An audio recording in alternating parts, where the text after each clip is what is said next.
O Instituto sempre buscou, desde a sua construção, essa integração do homem. E é muito interessante porque foi fundado o DAE, que é o Departamento de Assistência Espiritual, exatamente para auxiliar nessa obra, nesse trabalho. Nós sabemos que a sociedade está muito adoecida, né? E o trabalho intenso que o DAE faz junto ao Instituto, sempre em parceria, é o trabalho de ajudar o nosso paciente a entender como reduzir esse adoecimento. Para o paciente é muito importante, porque é uma coisa que a pessoa precisa, é um diferencial que esse hospital tem.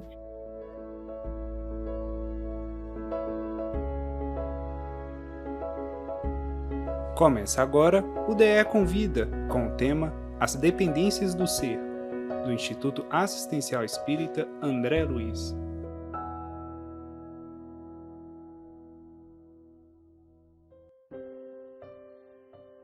Prece pelos enfermos.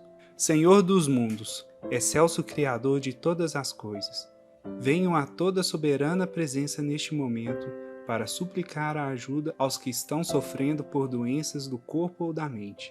Sabemos que as enfermidades nos favorecem momentos de reflexão e de uma aproximação maior a Ti, pelos caminhos da dor e do silêncio.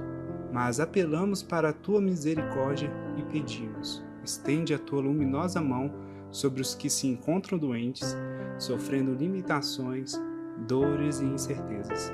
Faz a fé e a confiança brotarem fortes em seus corações. Alivia suas dores e dá-lhes calma e paz. Cura suas almas para que os corpos também se restabeleçam. Dá-lhes alívio, consolação e acende a luz da esperança em seus corações, para que, amparados pela fé e a esperança, possam desenvolver o amor universal, porque esse é o caminho da felicidade e do bem-estar. É o caminho que nos leva a Ti. Que a Tua paz esteja com todos nós. Que assim seja.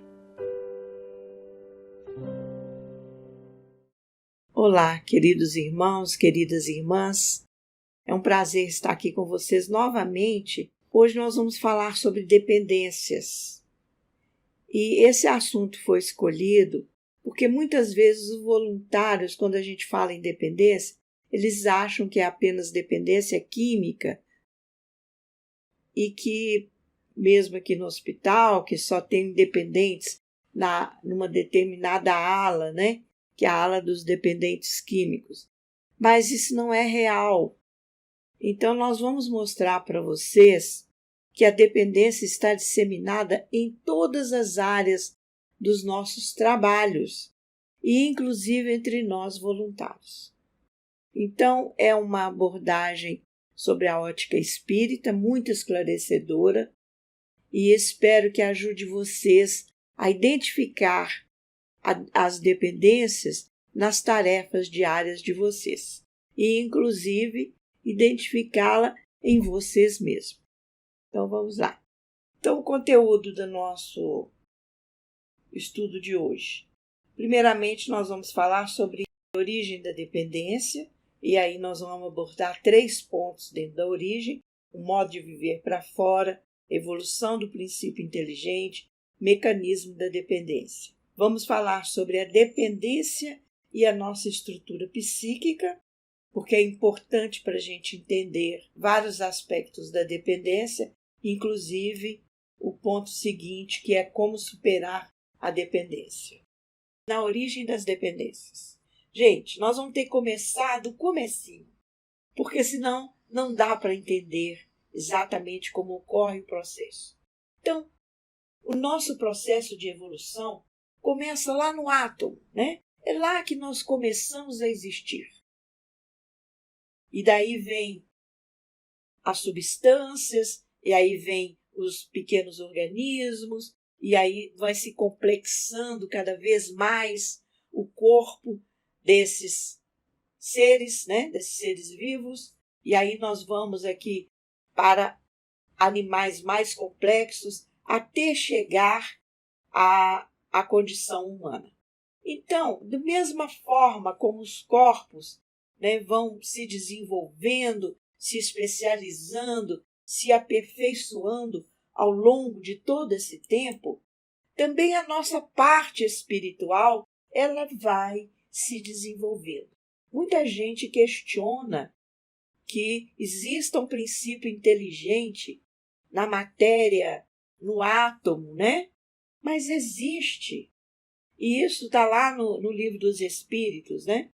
Eu não trouxe isso porque senão nós ultrapassaríamos o tempo. Mas no átomo já existe o princípio inteligente. É claro que ali ele está bruto, da mesma forma como é bruta a matéria. Mas ali mesmo ele já começa a desenvolver algumas habilidades e vai assim indefinidamente, né? Até chegar à condição de espírito e daí também ele continua progredindo. Então ele chega lá da condição do mais simples princípio inteligente, aquele simples e ignorante, até a condição de espírito. Nisso, nós levamos 1.500.000.000 de anos, desde a condição mais primária até a condição de espírito. E nesse processo, é como se nós representamos aqui por uma espiral, nós vamos da condição de princípio inteligente, né, simples e ignorante, até a unidade em que todos estamos irmanados de forma consciente com o nosso Criador. E aí a gente passa por diversas fases, do mineral para o vegetal, para o animal, para o hominal, para o angelical. Mas o interessante aqui, que nós estamos querendo mostrar, é que em cada fase há um aprendizado. Então, lá na fase mineral, lá na fase, quando começa até com o átomo, né, aprende-se a atração molecular. Depois, no vegetal, vem a sensibilidade. No animal, vem o instinto. Embora o animal também, aquele animal mais evoluído, ele também já começa a desenvolver inteligência, consciência. Na fase hominal, a gente desenvolve a inteligência, a razão, a consciência. E, por fim, na fase angelical, nós vamos desenvolver a intuição. Então, é todo um processo de evolução, né? Isso aqui é uma poesia de Lady Katniss, que foi citada por Ernesto Bozano no livro A Alma dos Animais. Então, ela diz: o gás se mineraliza, o mineral se vegetaliza, o vegetal se animaliza, o animal se humaniza, o homem se diviniza. Mas na fase animal, o que nós observamos, né? Que os animais, eles vivem para comer, para reproduzir, para sobreviver. E praticamente o que eles aprendem é se defender, é fugir, é atacar quando devem atacar, quando devem fugir, quando tem que se defender, quando é possível, né? E sobreviver, né? Da melhor maneira possível. Então, nesse modo de viver, o animal ele vive muito para fora. Ele vive muito no contato com o exterior, né? Então, ele prioriza a matéria e prioriza o mundo exterior. Absolutamente normal e necessário para que fôssemos desenvolvendo não só habilidades, como também aperfeiçoando o corpo. Então, esse contato com o mundo exterior, foi importante tanto para o desenvolvimento do corpo físico, como para o desenvolvimento das nossas habilidades mentais, né? Então, desenvolveu-se, por causa disso, um modo de viver para fora. O que é viver para fora? É viver fora de si mesmo, quer dizer, não ter esse contato com a sua intimidade, né? E aí, qual era a preocupação dos animais? Ter, poder, prazer, né? Então, eles têm que ter o território, brigam pelo território, né? Brigam pelo poder dentro da manada, dentro do coletivo ali. E o prazer, porque a gente sabe que eles têm momentos de prazer e buscam esse prazer. Inclusive, muitos animais desenvolvem dependência química, né? Porque descobrem na natureza substâncias que trazem prazer e eles acabam utilizando, né, essas substâncias com frequência. Bom, então nós levamos 1 bilhão e 500 milhões de anos vivendo para fora. Então é muito tempo nesse exercício de contato com o mundo exterior, de priorizando a matéria, priorizando o mundo exterior e não priorizando o contato com a nossa intimidade, né? Com o nosso íntimo. E vejam só, nós temos apenas 4 milhões de anos como seres humanos. E dentro desses 4 milhões de anos, apenas de 100 a 350 mil anos a partir do Homo sapiens, né? E somente 50 mil anos com o Homo sapiens sapiens. Ou seja, nós vivemos muito pouco tempo com essa consciência mais elevada em comparação à dos animais, né? Por causa disso, na atualidade, nós vivemos muito próximos ainda da nossa origem. E por causa disso, nós seres humanos ainda vivemos para fora. E fazendo o quê? Buscando ter o poder e o prazer, em detrimento do ser. Gente, observem que na sociedade, qualquer coisa que a sociedade lance, qualquer produto, rapidamente nós vamos ter várias pessoas dependentes daquele produto, né? Então, antigamente nós éramos dependentes de fotonovelas, né? Que eram as novelas nas revistas. Depois veio a televisão, aí muitas pessoas se viciaram em telenovelas. Hoje nós temos muitas pessoas viciadas na internet, viciadas em séries, né? E muitas pessoas viciadas em celular. Quer dizer, apareceu o celular, hoje já tem gente viciada em celular, viciada em todas essas tecnologias que vão surgindo. Basta a sociedade lançar alguma coisa que nós nos tornamos dependentes daquilo. Hoje tem gente que às vezes fala assim, eu não posso ir hoje no trabalho voluntário porque meu carro está com problema. Então ele não pode pegar um ônibus porque ele está viciado no carro. Então vejam, isso é em razão de vivermos para fora, de estarmos, né, sempre buscando coisas fora de nós. Nós vamos aprofundar isso aí. Então, o que é viver para fora? Então, viver para fora significa valorizar excessivamente o que está fora de nós, ignorando os nossos recursos internos, ignorando a nossa própria condição espiritual. Por causa disso, sempre que nós temos um conflito interno, nós buscamos uma solução externa. Então, o modo de viver para fora tem essa característica de fazer com que a gente busque solução externa para conflitos internos. Então, por exemplo, se eu estou triste, eu busco ouvir música, ir ao cinema, conversar com um amigo, ou vou a uma loja, me dou um banho de loja, ou vou sair com os amigos, vou ao cinema. A gente está sempre buscando soluções externas. Muitíssimo raramente nós voltamos para dentro de nós e buscamos resolver o problema dentro de nós. Por que eu estou triste? De onde veio isso? De onde surgiu? O que eu posso fazer para resolver? Né? Raramente fazemos isso. E nessas soluções externas, nós continuamos buscando ter o poder e o prazer. Então, a solução, muitas vezes, é o banho de loja, quer ter, é o consumismo, quer ter, né? Ou o poder. A pessoa, às vezes, quer exercer poder. Nós vemos muito isso na política, mas vemos muito isso dentro de casa, né? Muitas vezes, marido e mulher brigando por poder. E o prazer também, né? Nós achamos que ser feliz é ter prazer. Quanto felicidade é uma coisa muito diferente disso.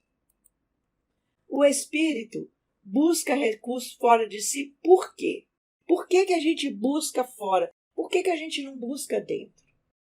Primeiro, porque é pequena e precária a consciência que o espírito tem, né, no atual nível de evolução, que ele tem de si mesmo. Então nós temos pouca consciência de nós mesmos. A nossa autoconsciência é muito pequena. O espírito também não percebe a própria alma, não entende que a nossa alma guarda todas as respostas que nós precisamos, mesmo para questões materiais.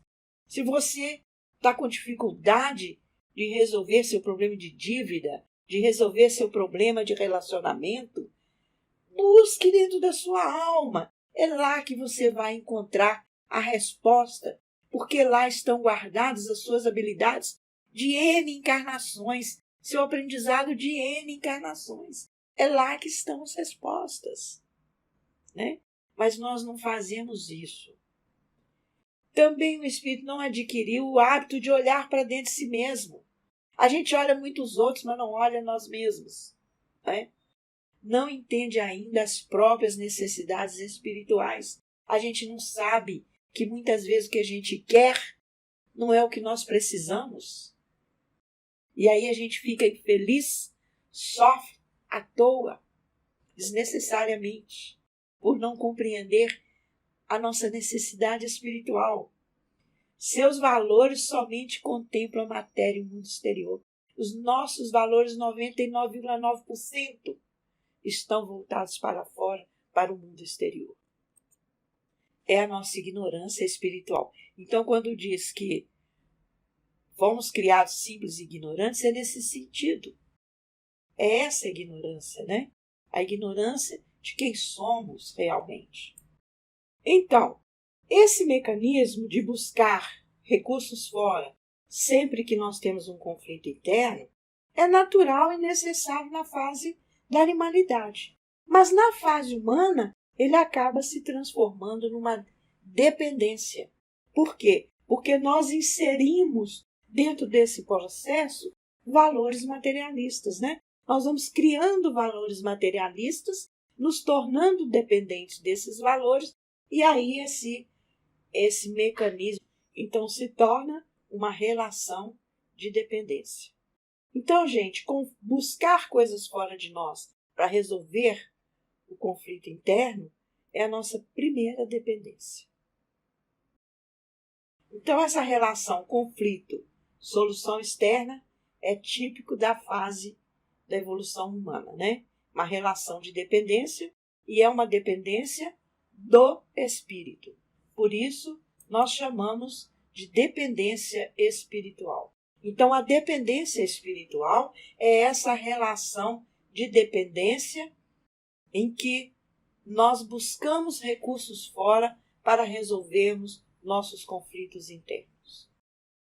Então, o mecanismo da dependência começa com esse viver para fora, que é um resquício do nosso processo evolutivo, né? Na animalidade, desde a animalidade. Nesse processo de viver para fora, nós criamos valores materialistas. E o que isso faz? Isso nos leva a uma autopercepção distorcida que, em consequência, nos traz complexos de inferioridade, de incapacidade, de incompetência. Porque nós não nos valorizamos como espíritos, né? Nós começamos a nos valorizar como pessoas do mundo, e com os valores do mundo, com os valores da sociedade, com valores materialistas. Então, é a partir disso que nós nos julgamos como seres humanos. E aí, então, nós começamos a ter uma autopercepção distorcida. É o caso, por exemplo, se você não estudou, você não é ninguém. Então, uma pessoa que não pode estudar, ela vai se sentir um ninguém. É uma autopercepção distorcida. Porque todos somos criaturas divinas com um imenso valor e uma imensa riqueza íntima, né? Guardada em nossa alma. Essa autopercepção distorcida vai nos levar a sentimentos de inadequação. E esses sentimentos, então, são sentimentos de medo, de autocompaixão, de justificação, de culpa, de baixa autoestima, né?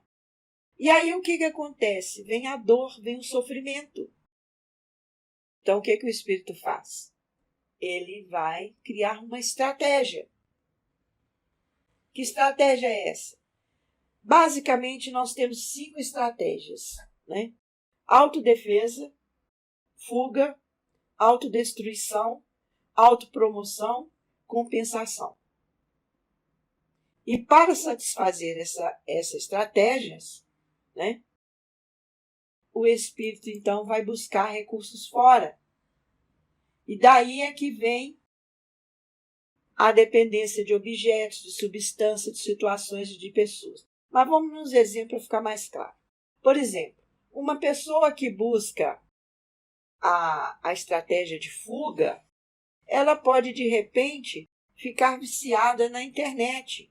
Assim, ela começa a viver uma realidade paralela, foge daquela realidade que ela teme, né, que lhe causa dor.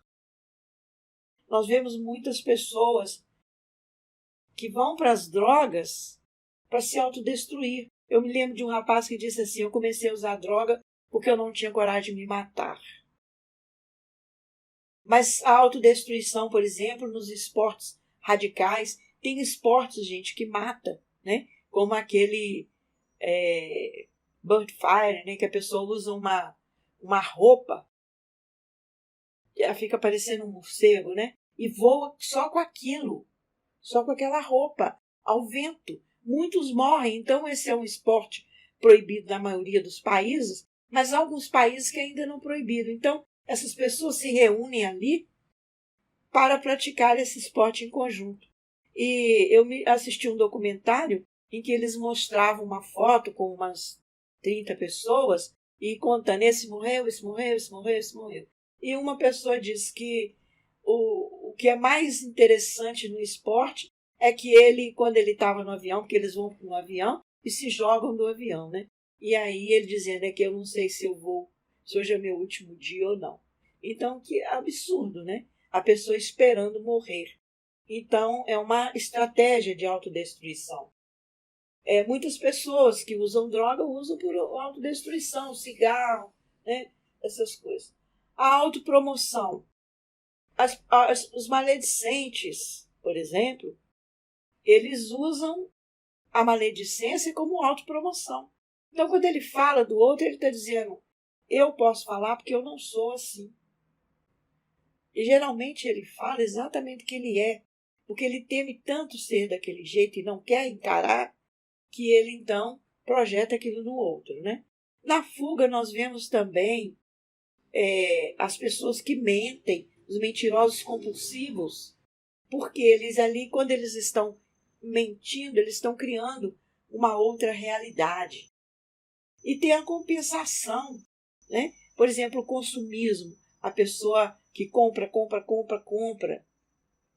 ela está se compensando. O colecionador compulsivo também, ele está se compensando de alguma coisa. Geralmente os colecionadores compulsivos, eles começam nesse processo a partir da morte de um ente querido, de uma separação, uma coisa nesse sentido. Bom, então o que a pessoa faz? Busca recurso fora. Então o que está precisando de compensação começa a colecionar compulsivamente coisas, né? Ou o outro começa a buscar droga. Então a gente busca fora, que é a nossa dependência espiritual, né? Aquela tendência de buscar recursos fora para resolver uma dor interna. Esse desenho que nós fizemos aqui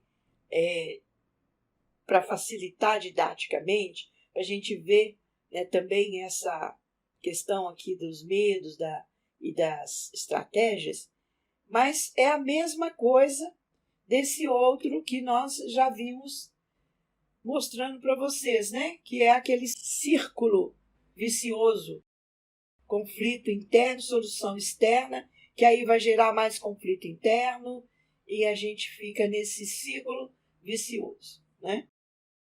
Agora, muito importante da gente entender a dependência é saber que na dependência espiritual A dependência não é do objeto, mas da estratégia.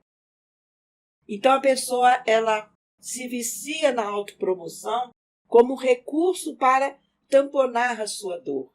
Ela se vicia na fuga como recurso para tamponar a sua dor. Não é tanto o objeto. Por isso, muitas vezes, o dependente consegue trocar de objeto, mas ele não consegue deixar de ter um objeto. Por quê? Porque a estratégia continua dentro dele, irremovível, né? Ele não se transformou intimamente, ele não conseguiu se desvencilhar da estratégia. Então ele vai buscar um outro objeto que satisfaça a mesma estratégia. Então ele pode trocar de objeto, mas a estratégia continua. A dependência, então, não se resolve a partir do objeto. Não resolve de fora para dentro por causa disso. Porque é preciso ir lá naquelas questões que ocasionaram a estratégia. Nós vamos ver isso mais adiante.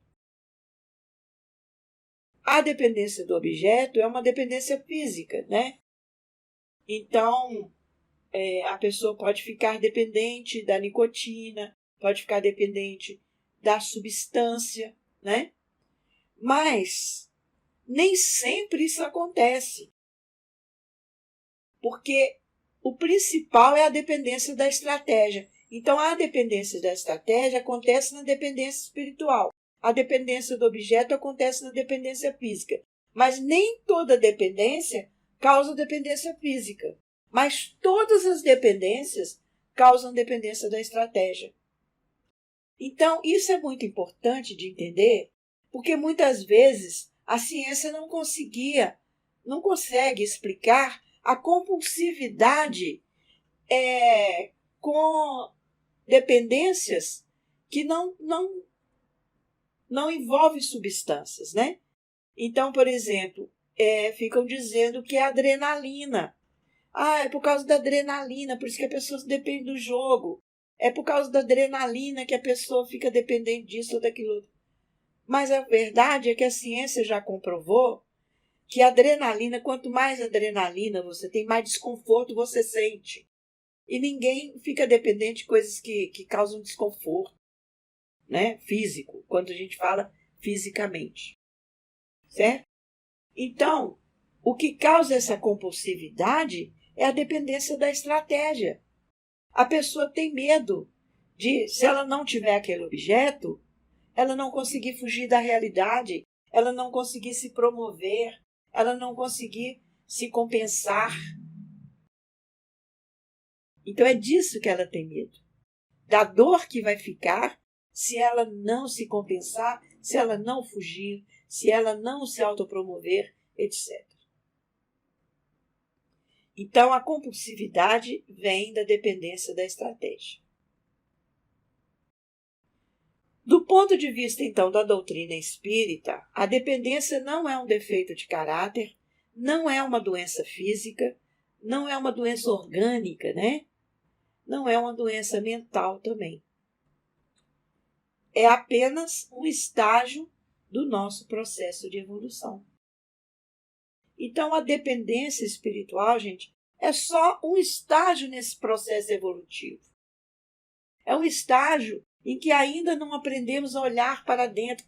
Agora que nós estamos começando a buscar meditação, a entender pelo menos que é necessário, a pelo menos ficar com vontade de um dia começar a meditar, né? Agora que nós estamos começando a despertar para isso. A dependência, então, é própria de uma fase evolutiva da humanidade e pode ser superada à medida que evoluirmos. Quando mudarmos de fase, isso vai acabar, né? São lições não aprendidas. Então, todos somos dependentes, ninguém é melhor do que ninguém, somos todos criaturas divinas num processo de evolução, espíritos imortais, né? Filhos do mesmo Criador. Então, a única diferença entre nós é o objeto que nós escolhemos. Somos todos dependentes. Não resta a menor dúvida disso. Então, ainda dentro das conclusões, nós podemos perceber que em todas as tarefas espíritas, nós vamos ter a dependência tanto em assistidos quanto em voluntários. Voluntários, por exemplo, nós temos colecionadores de tarefas. Às vezes convida uma pessoa para um trabalho e diz: eu não posso, minha irmã, porque olha só, segunda eu estou na casa tal, terça eu estou na casa não sei qual, quarta-feira eu faço não sei o quê, quinta-feira eu dou passe lá não sei aonde, sexta-feira eu faço... Então eu não tenho tempo mais, todos os meus dias estão tomados.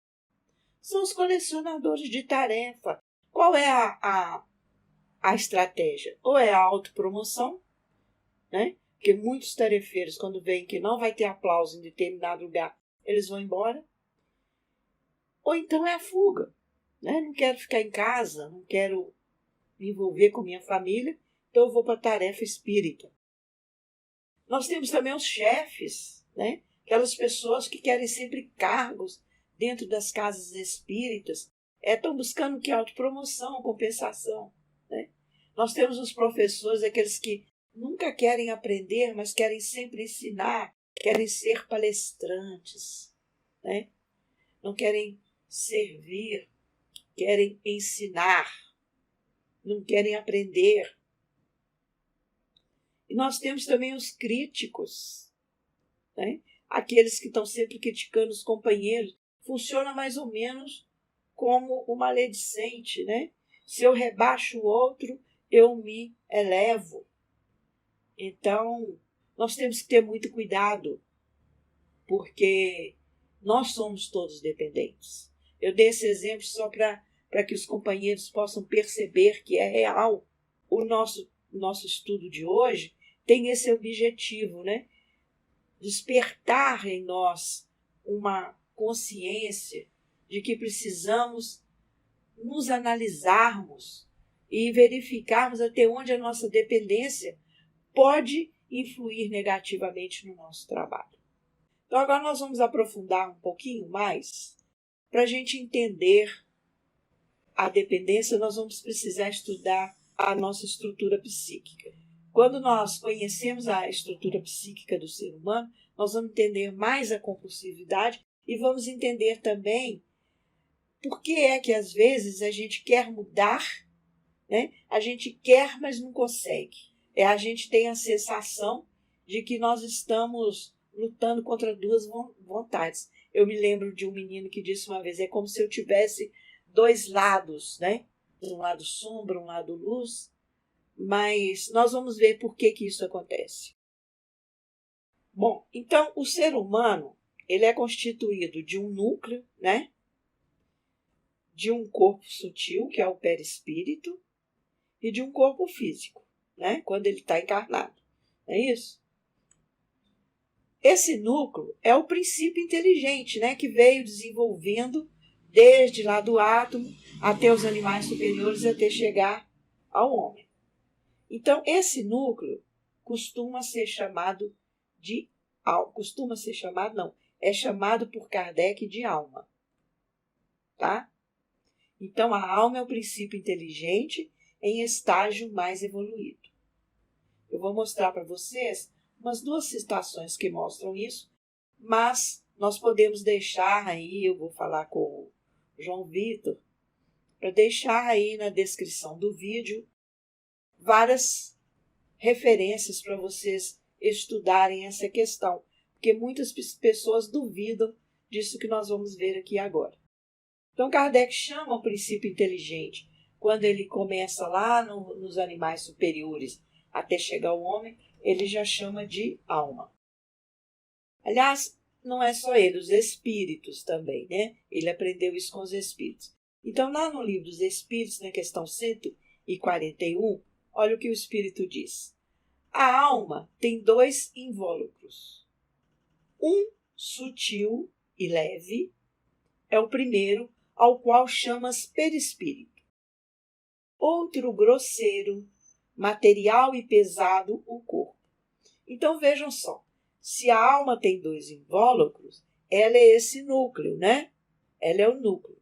E aí ele explica: a alma é o centro de todos os envoltórios, como um germe em um núcleo, já o temos dito. Então, a alma é o princípio inteligente depois de uma certa evolução. Nós temos no que é o Espiritismo uma definição de Kardec. Ele diz: a união da alma, do perispírito e do corpo material constitui o homem. A alma e o perispírito, separados do corpo físico, constituem o ser chamado espírito. Então, o espírito é a alma com o corpo perispiritual, né? E aí a observação que ele mesmo colocou: a alma é assim um ser simples, o espírito um ser duplo e o homem um ser triplo. Então, o que a gente depreende disso? Que alma é diferente de espírito, né? A alma é o núcleo, o princípio inteligente. O espírito é o conjunto, né, da alma com o corpo espiritual, ou seja, com o perispírito.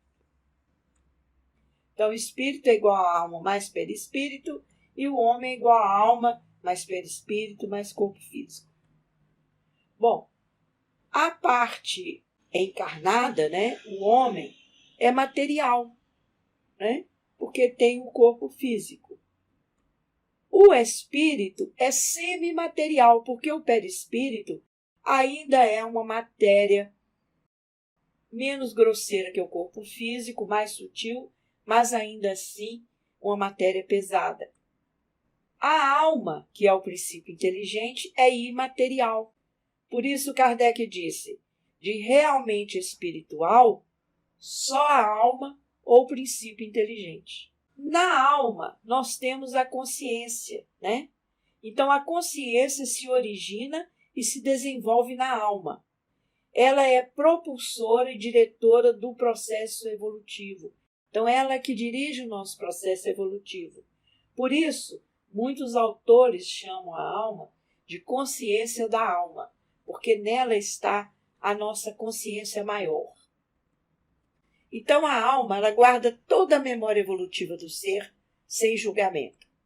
Ela contém o pensamento, a vontade, a inteligência, a liberdade de agir, a consciência, a individualidade. Essas enumerações foi feita por Kardec. A alma guarda todas as conquistas definitivas do ser. Então, tudo que for conquista definitiva fica na nossa alma. Por isso, a alma, ela tem um padrão vibratório muito elevado, porque só as coisas positivas estão na nossa alma. E, inclusive, na nossa alma, nós temos as diretrizes para nós chegarmos ao nível máximo de evolução, né? Então, nós temos na nossa alma uma matriz de todas as virtudes. É como Emmanuel chamou de genes divino, né? É como se fosse um código espiritual, um programa que nos leva a desenvolvermos até chegarmos à condição angelical e continuarmos aí o nosso processo evolutivo. Então, na alma nós temos todas as referências de virtudes. Nós sabemos o que é bondade, mesmo sem sermos bons, porque nós temos a matriz da bondade na nossa alma. Porque do mesmo jeito que nós temos o código genético, né? Nós temos os genes materiais, nós temos um código espiritual com os genes divinos, né? Com as matrizes que vão se transformar um dia nas nossas virtudes. Que na alma estão gravados todas as conquistas definitivas, porque é uma forma de proteger as nossas conquistas. Então, tudo que for definitivo fica na alma. Tudo que ainda é transitório fica no nosso corpo espiritual. Gravado no nosso corpo espiritual. Então, os valores transitórios, esses valores que não são valores definitivos, que não são valores divinos, né? Que nós escolhemos na nossa vida sem pensarmos e deixamos que se registre no nosso corpo espiritual, ele vai ficar ali porque é uma escolha. Então é um respeito ao nosso livre-arbítrio. Se nós escolhemos, nós temos o direito de mantê-lo registrado para usarmos quando julgarmos necessário. Então, no nosso corpo espiritual, no nosso perispírito, ali ficam gravadas todas as informações, os conhecimentos, os traumas, as nossas escolhas, né? Tudo que é transitório, que um dia nós vamos transformar, substituir por valores mais elevados. Então, o que está na nossa consciência da alma compõe a nossa individualidade maior. O que está no nosso corpo espiritual compõe a nossa personalidade. É com essa personalidade que a nossa consciência vive o dia a dia, né? Bom, mas aí o que acontece? Se nós temos toda essa sabedoria na alma e não houvesse nenhuma barreira, nós seríamos todos anjos, né? Mas o projeto divino não é esse. O projeto divino é que a gente evolua pelos nossos próprios méritos. Então, para que possamos ter o livre-arbítrio de escolher o nosso caminho, para um dia chegarmos a Deus, ou não, se não quisermos, mas o objetivo é que nós cheguemos a Deus de forma consciente, né? E assim, com méritos, os méritos das nossas escolhas. Então foi necessário criar barreiras para que não fôssemos comandados pela alma como marionetes. E as barreiras quais são? O nosso corpo espiritual, o nosso corpo físico, quando estamos encarnados. Então, a nossa consciência, ela é filtrada por esses corpos, né?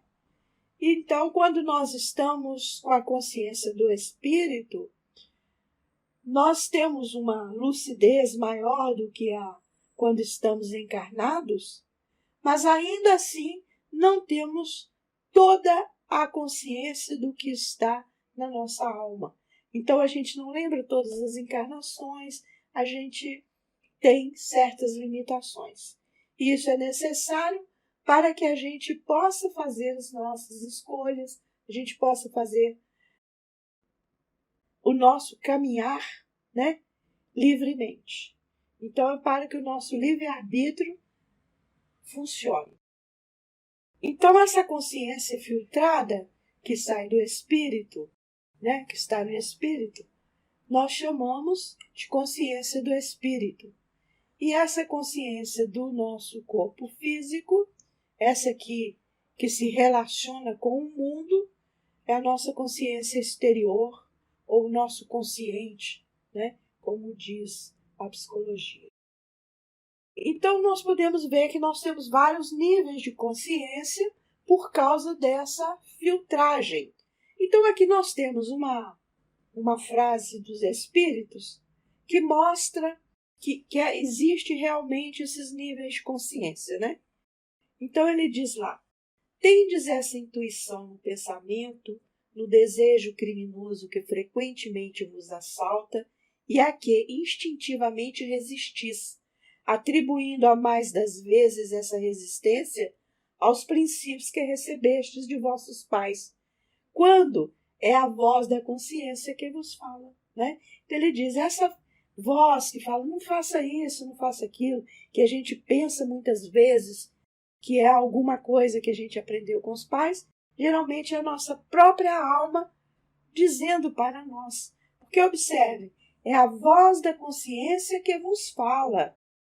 Então, vos fala, ou seja, a sua voz da consciência fala para você mesmo. Então é o quê? É a consciência da alma falando para a consciência exterior. Temos então 3 consciências. Quem responde é Leon Denis, no livro Cristianismo e Espiritismo. Não, certamente o homem não possui muitas consciências. A unidade psíquica do ser é a condição essencial da sua liberdade e da sua responsabilidade. Nele, porém, quer dizer, no homem, há muitos estados de consciência, né? Então, nós temos vários estados de consciência necessários ao nosso progresso.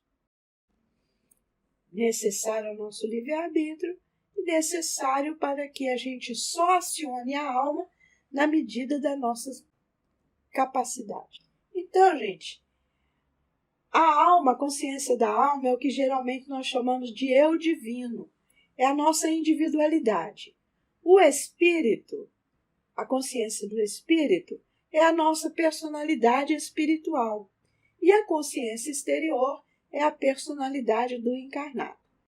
Corresponderia esses 3 níveis ao consciente, subconsciente e superconsciente. Então, a nossa alma seria o nosso superconsciente, o subconsciente seria o espírito, na verdade, né? O nosso corpo espiritual ali onde ficam gravados nossos traumas, nossas crenças, nossos valores transitórios, nossos medos, né, etc. E o consciente seria, então, essa personalidade do encarnado, né? Então, concluindo, a dependência é espiritual porque o espírito é o dependente, né? Não é a consciência da alma, não é a consciência exterior. A dependência espiritual é parte do modo de ser do espírito, é parte do seu modo de pensar e de agir. A dependência é inerente ao espírito. Então está lá no Evangelho segundo o Espiritismo, capítulo 9, item 10, todos os vícios são inerentes ao espírito. Vejam bem, a alma, como ela é muito elevada, tem um padrão vibratório muito elevado, ela não fica no plano físico, realmente, né? Ela fica no plano divino, ou plano da unidade. O nosso espírito fica no plano espiritual, e o nosso corpo físico fica, então, no plano material, no plano físico.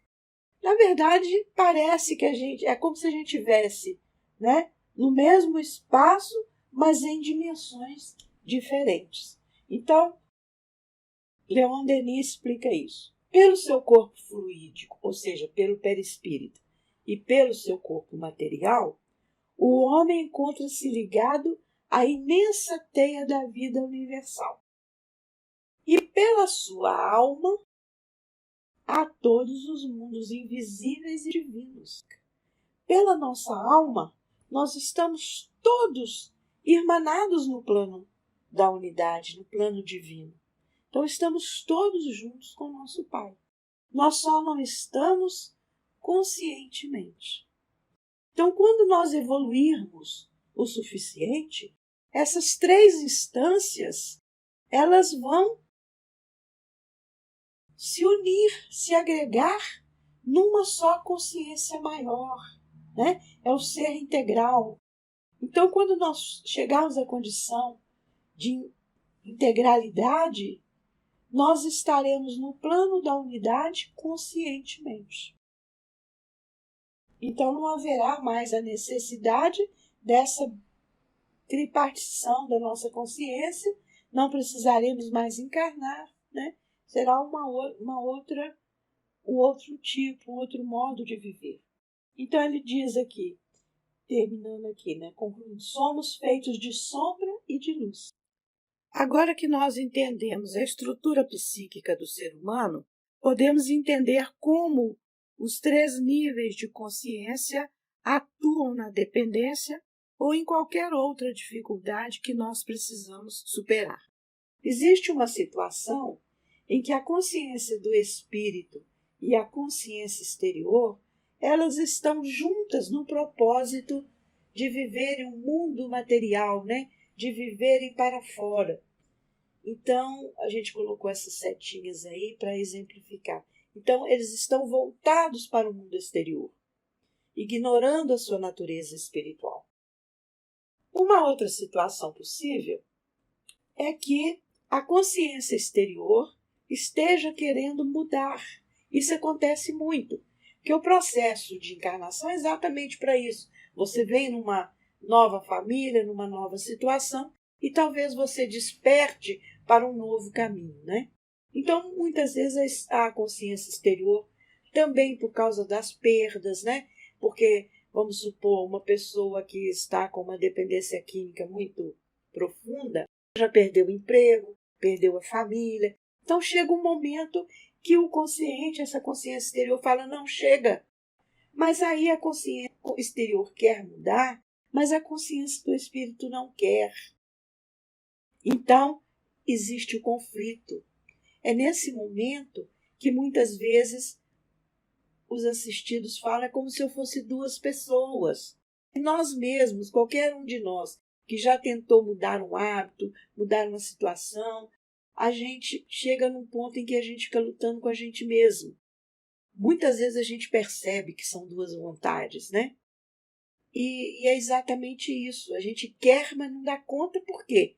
Porque o espírito, ele está agarrado à sua estratégia. Ele tem medo de sofrer. Ele não quer o sofrimento, aquele sofrimento espiritual. Então ele se agarra à estratégia e aí ele não quer deixar aquela estratégia de jeito nenhum, né? E um outro momento é quando o espírito se conscientiza de que é preciso mudar mesmo. Então todos os 3 níveis de consciência se voltam para soluções elevadas, né? Para a superação daquela dificuldade. Então, como superar a dependência? Então, para nós superarmos a dependência, nós já falamos de 2 coisas. Primeiro, nós temos que transformar a nossa forma de pensar, né? Então, nós vamos ter que mudar os nossos valores, nossas crenças, nossos traumas, nossas vivências. E nós temos que alinhar os nossos níveis de consciência em direção ao mesmo propósito. Então, nós vamos ter que começar por esses 3 pontos, né? Trabalhando o viver para fora, trabalhando os nossos valores, para que a gente modifique a nossa autopercepção e assim a gente não tenha aquelas dores que nos levam às estratégias. Então, mudar a nossa forma de pensar e assim mudar também nossos sentimentos, nossas emoções. Por que que isso é necessário, né? Porque, olha só, nossos pensamentos, nossos sentimentos, nossas decisões e nossas ações, tudo isso decorre dos nossos valores e crenças. Então, os valores, as crenças, os traumas, as vivências, os conhecimentos, nossas escolhas, né? Elas fazem parte formam, né? Um código ético, estético, moral, que determina os nossos pensamentos determinam nossos sentimentos e emoções, que determinam nossas decisões, que, por sinal, determinam as nossas ações. Então, quando as pessoas dizem assim, você precisa parar de pensar negativo, e quem já tentou sabe que a gente não consegue, né? Nós não conseguimos controlar nossos pensamentos. Quando muito, depois que a gente pensou, a gente consegue mudar para uma paisagem, mudar para alguma coisa agradável, mas o pensamento já foi, né? E é exatamente por isso, porque ele decorre das nossas crenças e valores. Ele nasce espontaneamente dessas crenças. Então, quando Kardec fala que o pensamento está na alma, é uma energia que vem da alma, passa pelo nosso corpo espiritual, ali ele encontra, essa energia encontra nossos valores, nossas crenças, nossos traumas. Então ele sai, né, com esse caldo para a nossa mente. Então, não tem como a gente mudar os nossos pensamentos sem mudarmos as nossas crenças. E é muito simples isso, gente, de entender isso, como isso é real. Então, por exemplo, se você acha que só pessoas ricas têm sucesso na vida, você tem essa crença, qual vai ser seu pensamento? Seu pensamento vai ser, eu nunca vou ter sucesso na vida porque eu sou pobre, né? Qual vai ser seu sentimento? eu vou ser sempre um fracassado. Qual vai ser sua decisão, sua ação? Pode ser uma decisão de apatia, pode ser uma decisão de autodestruição, né?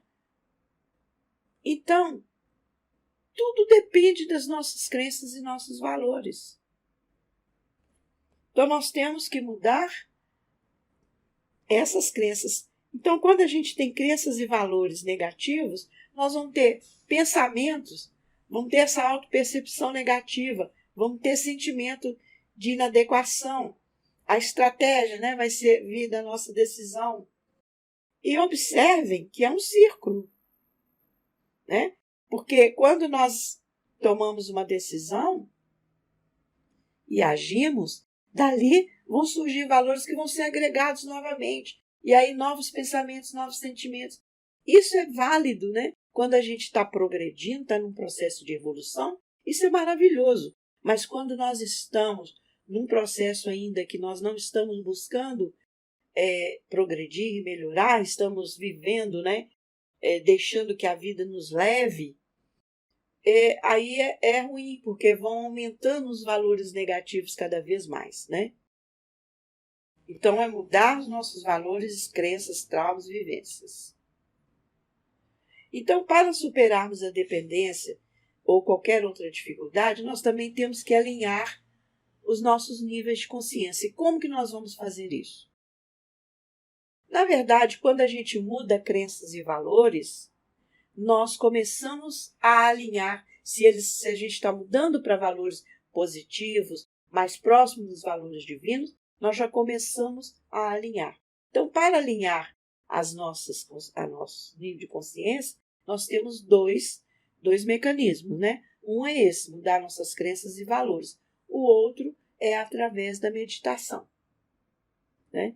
Então, se nós vamos nos introjetando, buscando contato com a nossa alma, buscando contato com o nosso interior, nós vamos abrindo uma porta cada vez mais para que a alma atue em nossa vida, e isso também vai facilitar o nosso processo de evolução. É aquela voz da consciência, né, que os Espíritos falaram no Livro dos Espíritos.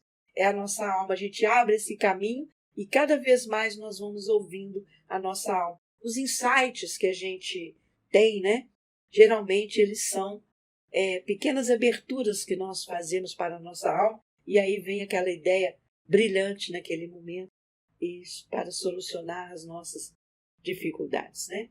Então, a meditação, gente, nós todos já meditamos. Se a gente observar bem, nós todos já meditamos. Quando a gente tenta pensar, por que isso está acontecendo comigo? Porque eu estou assim? Você, na verdade, você está meditando, você está entrando em contato com as suas instâncias conscienciais mais profundas, né? Todos nós meditamos, nós só não fazemos isso conscientemente. É um recurso natural do ser humano, foi aí colocado por Deus essa capacidade para que a gente volte para dentro. Não foi o homem que inventou a meditação, não. O homem descobriu a meditação, né? Deu um nome a ela, mas isso sempre existiu. Quando nós fazemos uma oração profunda, verdadeira, nós entramos em contato com a nossa alma, porque nós só conseguimos entrar em contato com Deus através da nossa alma, porque ela é o ponto de luz, é o nosso ponto de luz.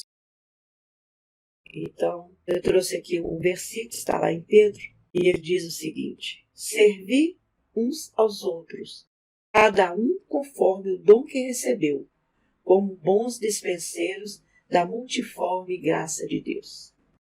Então é isso aí, queridos irmãos. Agradeço a todos vocês pela audiência. Até uma próxima. Fiquem em paz.